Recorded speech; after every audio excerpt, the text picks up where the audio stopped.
Can you look in the crystal ball for me and tell me something that is a need for you right now? That if I was to walk out of here and go, I'm going to contact James in the next couple of days because I've now heard that he has a need for something, what would that be? Okay, well, I'll broaden it out to most listed companies and most companies.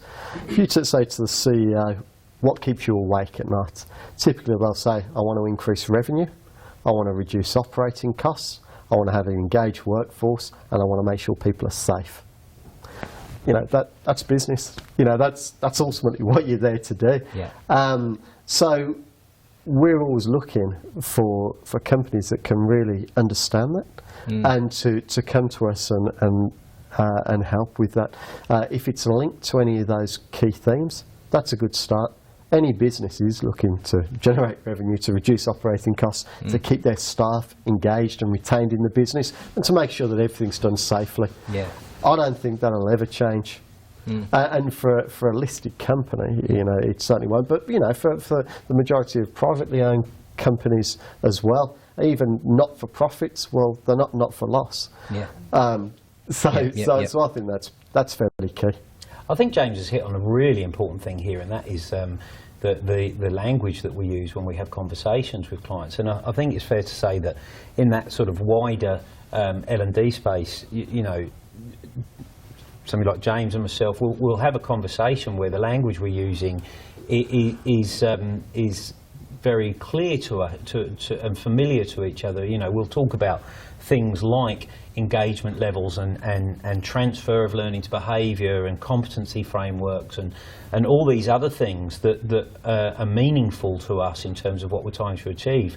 But I think when you look up the ladder, so to speak, at the people at sort of the top of the organisation, and let's not lose sight that whilst what I'm doing when I engage with a client is obviously looking to develop this partnership that takes them to a place of confidence and trust that I can fulfil their need and solve those problems, they often are going to have to go to the people higher up and communicate with them in a language that isn't L&D.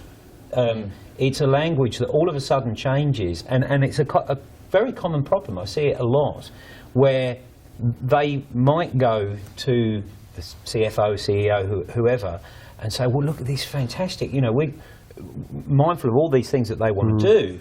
Their job is to produce a profit for the organisation. It needs to be viable, particularly if it's a publicly listed one. And you know, the language that they're being spoken to with is, yeah, well, we're going to build the capability, and we're going to, you know, we're going to do this and we're going to do that, and all these things. And what they're actually going is, that's fantastic, but what's the return on my investment in dollar figures? Yeah. Now, I don't want to make it too superficial, because James is absolutely right. They do care about safety and all these other things, but they live and die on the financial viability of the organisation. So unless I can assist somebody like James in translating that message to the people higher up who ultimately hold the purse strings, so we go, yes, we're going to develop this capability, yes, we're going to make people safer and all the other bits and pieces, but as a result, the return on investment, the way we're going to assist this company be more profitable is this way, and this is the dollars. I see a lot of power in that. I think it really helps them develop their business cases. So how do any of you measure the return on your investment for non-L&D people? You know what, unfortunately it's not a precise science, and the day that somebody comes up with one, then obviously I will be very, very keen to talk to them. But I'm sure James will be able to add a lot of info that, and no doubt more than I can, but what we typically look at is things like, you can utilise the Australian Bureau of Statistics as a way of benchmarking certain things. You can look at the cost of delivering certain training in terms of, right, this is what we're currently losing, for example, because these people currently aren't capable at doing X. This is what's going to cost us to train them, and therefore solving that problem, you know, will produce a productivity difference or whatever it might be of why. But I don't know. We're living in the world of, you know, analytics now. And the information's out there. I think the Kirkpatrick models might be a bit out of date now, and that may have had its day. But what I think about is more, as opposed to the vertical, the horizontal. So, if we start at the end point, and what do we want to do? Well, we want to, again, maximise shareholder return by increasing revenue, by reducing operating costs, by engaging our people, and by doing it safely. The next piece is, so what are the KPIs that we measure our outputs on? We'll talk about the people KPIs because, that's the world that I operate in. Well, that might be employee turnover. Maybe it's the absenteeism. There are a couple of key ones. We then move on to, there's some lead indicators to tell you how you're going to do there. We've got an engagement survey. We've got a leadership survey. We've got other key lead indicators that determine the results of those KPIs. Then finally, you're at a final point at the very beginning to say, well, so what do we need then? What do we need? What inputs do we need to push into this model to drive outputs on our lead indicators, to drive outputs on our KPIs, which will ultimately give us our end business results? Can we talk price for a minute? Yeah, sure. The question that I have with regards to price is that we had somebody on the couch here about a month ago, and we were talking about startup businesses, and we talked about price point, and one of the comments that was made was that you've got to value your worth. So if I go in as a business owner, as a business trainer, and I come to you and I say, I'm worth, let's just pull a dollar out of the head, I'm worth $1,000. But to you, as it stands today, $1,000 isn't going to fit your budget, it doesn't suit your needs, it's not going to work for you. Would you be expecting me to be a little bit more negotiable?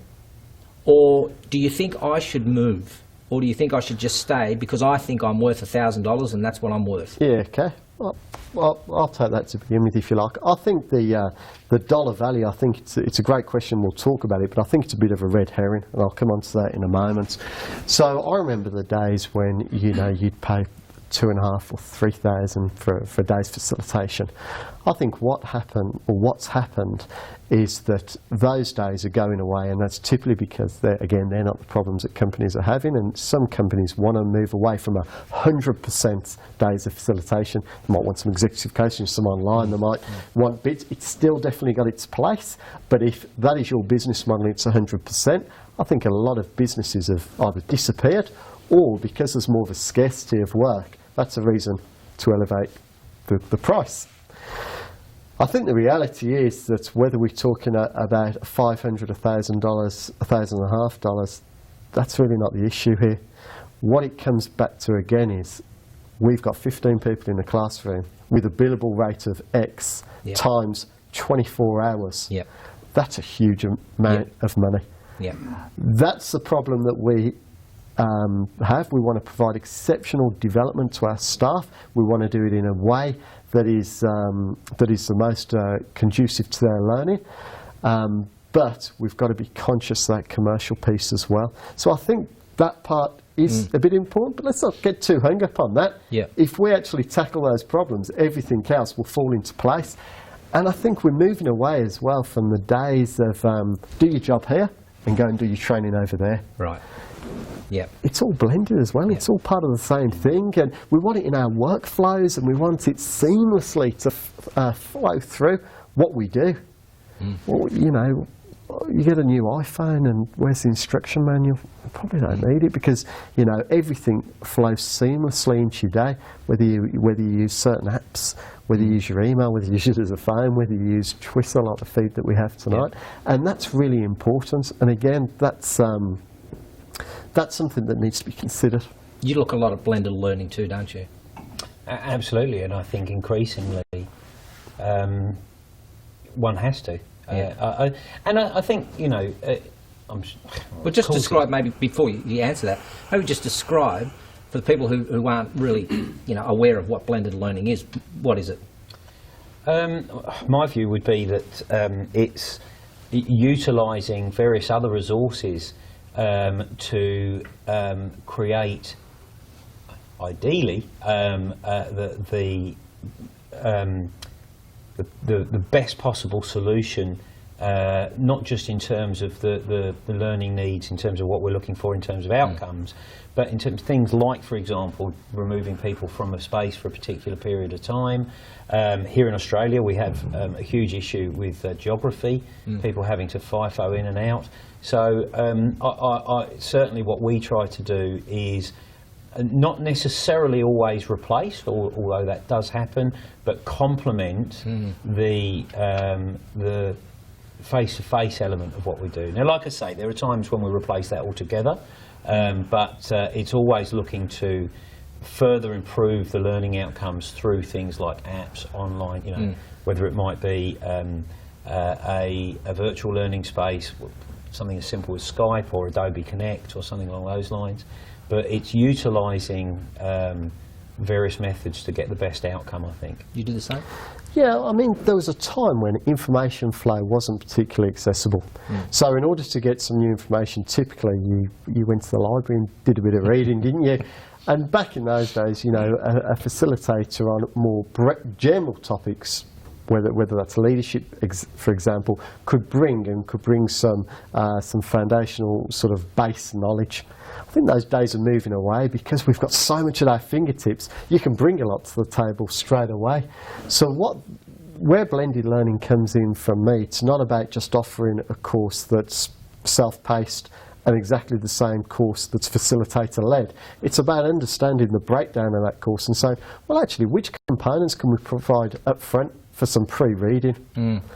What are the key components that we have to get together face-to-face or facilitator-led virtual to bring that group together, to collaborate and to share ideas, versus, you know, what parts can be post-reading or assessment. Blended learning for me is understanding the structure and knowing the appropriate delivery method for the appropriate time and what you're actually trying to get across. And I think that sometimes gets a little bit confused. I've got a blended learning model. I deliver time management, and you can either have it face-to-face or online. That's not really a true blended learning approach in my view. It would be more about this component is pre-reading, and you can read it through your mobile. This component, we actually bring people together. And we run these exercises that you actually do post-training. In my mind, that's more the true blended I think the style.